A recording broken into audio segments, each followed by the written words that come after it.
Hello friends, welcome back to my YouTube channel. कैसी चल रही है आप लोगों की प्रिपरेशन? आई होप बहुत अच्छी चल रही होगी। एंड अभी तो हम लोगों को 1 से 2 महीने का एक्स्ट्रा टाइम मिल गया है, क्योंकि जो एग्ज़ाम अप्रैल में शेड्यूल्ड थे वो मई से जून में चले गए हैं। टीजीटी वालों का मई में एंड पीजीटी वालों का जून में। तो 1 से 2 महीने का टाइम हम लोगों को एक्स्ट्रा मिल गया है अपनी प्रिपरेशन को बूस्ट करने का। हालांकि ये जो वैकेंसी है ये 2022 की ही है, तो लगभग 2-2.5 साल पुरानी ये वैकेंसी है। बट एग्ज़ाम डेट नहीं आ रही थी, तो इस वजह से कोई भी कैंडिडेट सीरियस नहीं हो पा रहे थे, कॉन्टिन्यूटी नहीं बन पा रही थी प्रिपरेशन में।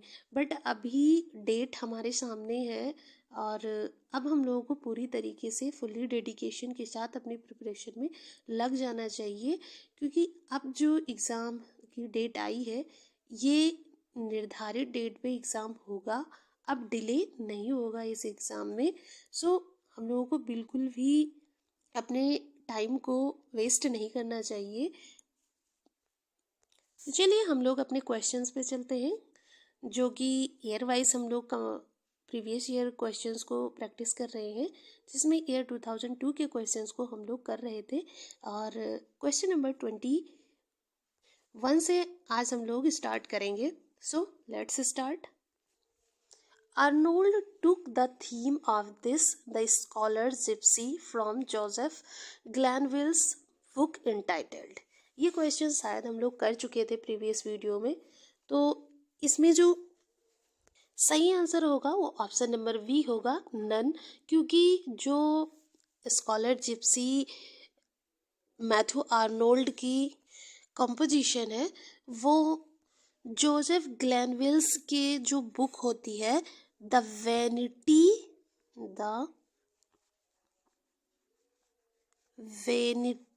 Of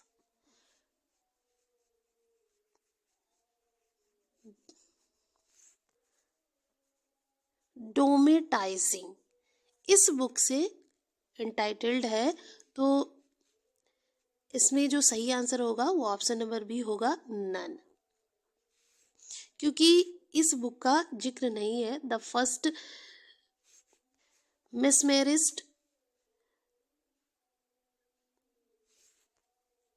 the vagabond, the scholar gypsy. तो सही आंसर होगा इसका ऑप्शन नंबर वी। ये जो द वैनिटी ऑफ डोमेटाइजिंग है ये 1661 में आई थी।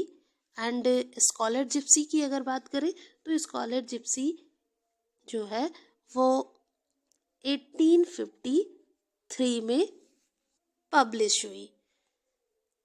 नेक्स्ट क्वेश्चन है question number 22। Who is referred as Europe's sagest head and physician of the iron age by Arnold. तो क्या मतलब हुआ इसका कि आर्नोल्ड ने किसे, who is referred as Europe's sagest head. Sagest head means बुद्धिमान प्रमुख and physician of the iron age by Arnold. Arnold ने किसे यूरोप का सबसे बुद्धिमान प्रमुख और लौह युग का, आयरन एज लौह युग का चिकित्सक कहा है, फिजिशियन। वेरन को, शेक्सपियर को, गोथे को, वर्ड्सवर्थ को। तो सही आंसर हो जाएगा ऑप्शन नंबर सी, गोथे।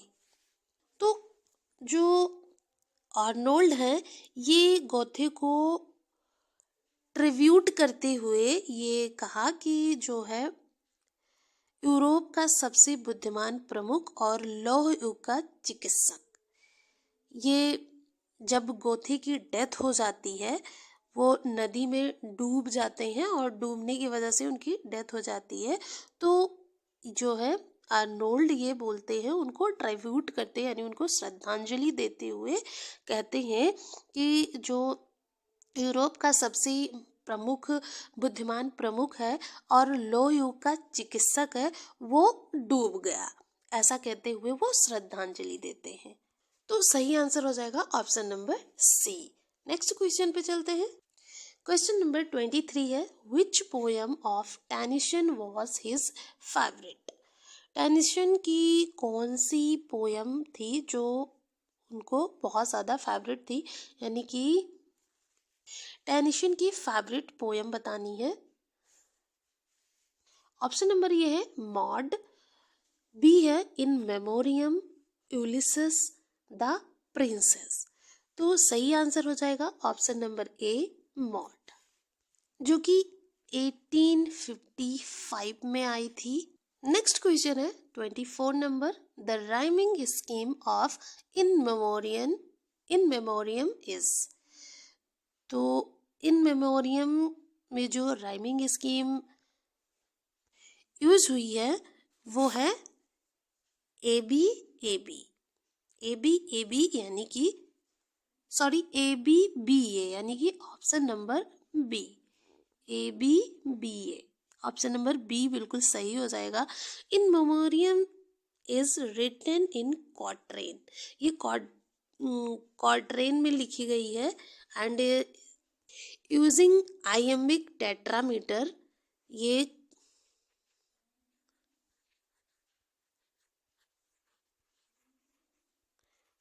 क्वाट्रेन्स में लिखी गई है और जिसमें यूज हुआ है आइएम्बिक tetrameter.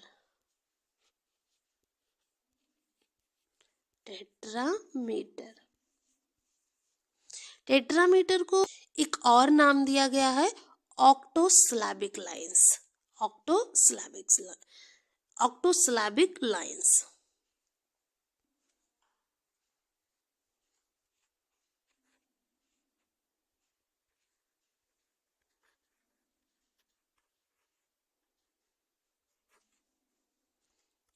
Octosyllabic lines with the rhyming scheme of AB and BA.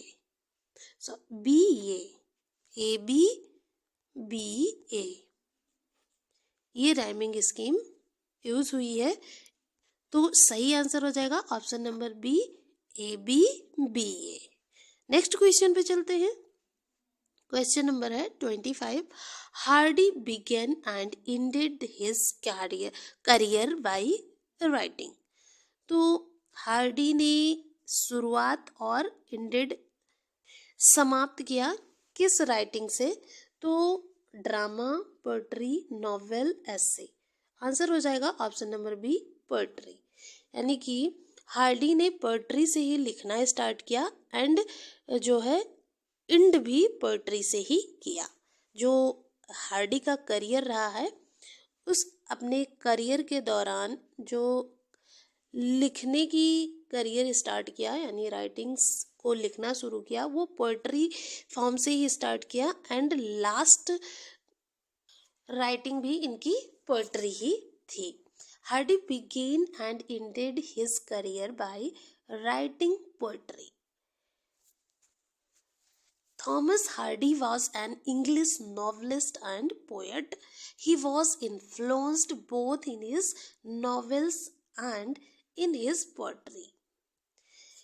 ये by romanticism, especially Wordsworth, ये वर्ड्सवर्थ से इन्फ्लुएंस हुए एंड ये जो है यानी कि थॉमस हार्डी अपनी पोएट्री की अपेक्षा नॉवेल के लिए ज़्यादा जाने जाते थे, बट इन्होंने अपने करियर की शुरुआत पोएट्री से करी एंड एंड भी पोएट्री से ही किया। तो सही आंसर हमारा हो जाएगा ऑप्शन नंबर बी।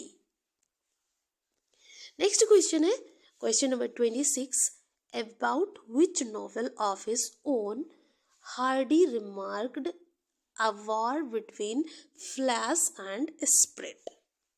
तो हार्डी ने अपने किस नॉवेल के बारे में कहा कि जो है फ्लैश एंड स्प्रिट के बीच युद्ध की बात कही थी? तो हार्डी अपने किस नॉवेल में जूड एंड ऑब्सक्योर जो नॉवेल था थॉमस हार्डी का, उसमें इन्होंने फ्लैश एंड स्प्रिट के बीच युद्ध की बात कही थी। तो सही आंसर हो जाएगा option number B. Next question है, which one was Hardy's first serial novel? Thomas Hardy का जो फर्स्ट सीरियल नॉवेल था वो था a pair of blue eyes. A pair of blue eyes is a novel by Thomas Hardy, published in 1873. First serialized between September 1872 and July 1873. It was Hardy's third novel, but the first of bear his name on publication. तो वैसे तो ये Hardy का third novel था, but ये first ऐसा novel था जिसमें जो है थॉमस हार्डी के नाम से ये पब्लिश हुआ, राइट। तो सही क्वेश्चन का जो आंसर होगा वो ऑप्शन नंबर सी हो जाएगा, अ pair of blue eyes. I hope सभी क्वेश्चन अच्छे से आप सभी को समझ में आ रहे होंगे। एंड अगर ये वीडियो जरा सा भी हेल्पफुल लगती है तो चैनल को सब्सक्राइब करें, लाइक एंड शेयर भी करें, एंड कमेंट बॉक्स में कमेंट करके ज़रूर बताएं कि आप लोगों के कितने क्वेश्चन सही जा रहे हैं इनमें से। नेक्स्ट क्वेश्चन है 28 number, the Waste Land by T.S. Eliot is a poem of. तो जो वेस्ट लैंड पोएम है T.S. एलियट की, वो कितने लाइंस में लिखी गई है? सही आंसर हो जाएगा option number C, 430 lines. The Wasteland is a long poem of 430 lines by T.S. Eliot. It is widely regarded as one of the most important poems of the 20th century. The Wasteland जो poem है इसे widely यानी कि व्यापक रूप से 20th century की most important poems में से एक माना जाता है। तो सही आंसर हो जाएगा option number C. Next question पे चलते हैं, question number 29, where from the epigraph of the love long of J. Alfred Prufrock is taken। तो ये एपिग्राफ कहाँ से लिया गया है? The love long of J. Alfred Prufrock, Inferno, Iliad, Gita, Hamlet. तो ऑप्शन नंबर ए सही हो जाएगा, Inferno. The epigraph of the poem Prufrock is taken from Dante's Inferno, Canto 27,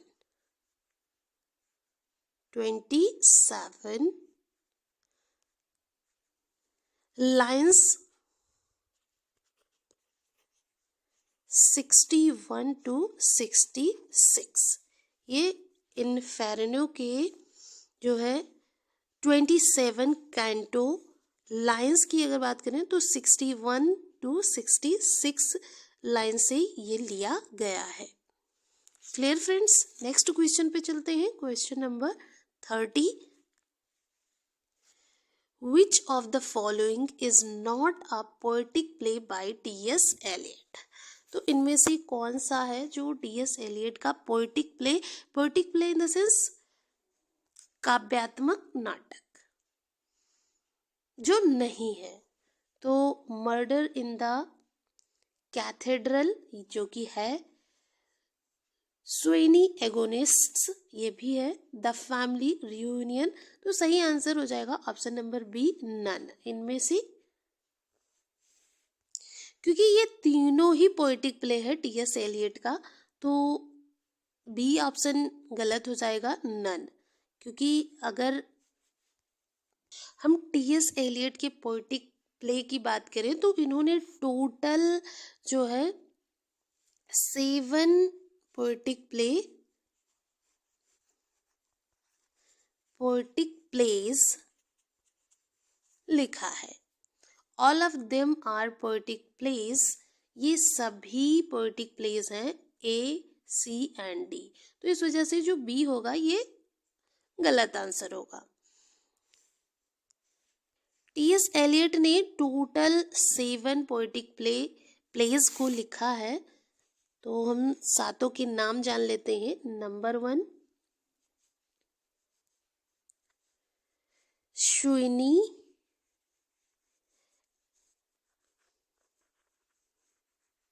agonists. Number 2 है the rock.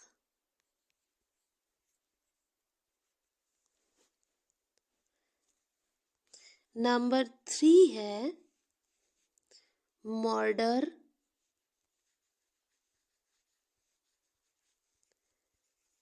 In the cathedral.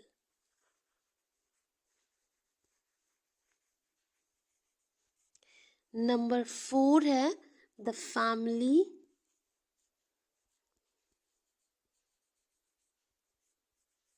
Reunion. 5 number है the cocktail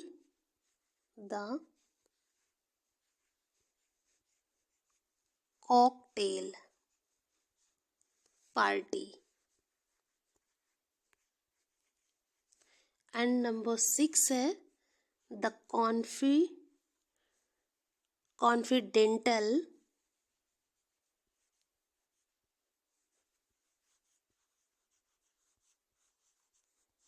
कॉन्फिडेंटल clerk.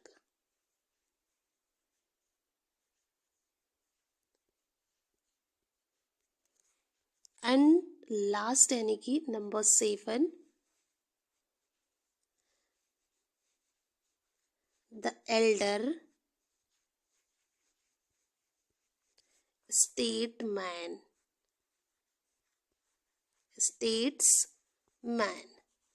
तो ये total 7 poetic place हैं जो लिखे गए टी.एस. एलियट के द्वारा। All of them Murder in the Cathedral is most outstanding. इन सभी सातों पोएटिक प्लेस में जो मर्डर इन द कैथेड्रल था ये बहुत ही आउटस्टैंडिंग पोएटिक प्ले है टी.एस. एलियट का। तो आज हमने इस वीडियो में क्वेश्चन नंबर 30 तक डिस्कस किया एंड फर्दर क्वेश्चंस को हम लोग नेक्स्ट वीडियो में प्रैक्टिस करेंगे।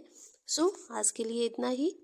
मिलते हैं नेक्स्ट वीडियो में एंड वीडियो को लाइक शेयर एंड सब्सक्राइब जरूर करें। जय हिंद।